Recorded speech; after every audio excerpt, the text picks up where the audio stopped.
Hey guys, welcome back to another tutorial video. So in today's video, I'll show you how to cancel a SpotHero reservation.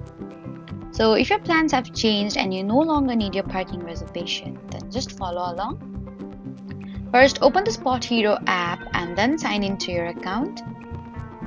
Next, tap on My Reservations to view your upcoming bookings. Next, select the reservation you want to cancel. And on the reservation details page, look for the cancel reservation option. And then tap it, then review the cancellation policy before confirming. You need to keep in mind that not every reservation is refundable.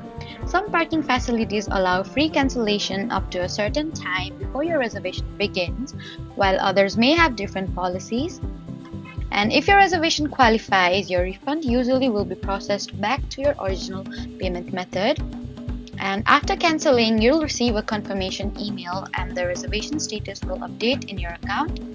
If you don't see a cancellation option or run into any issues, then you can contact SpotHero support before your reservation start time for assessment.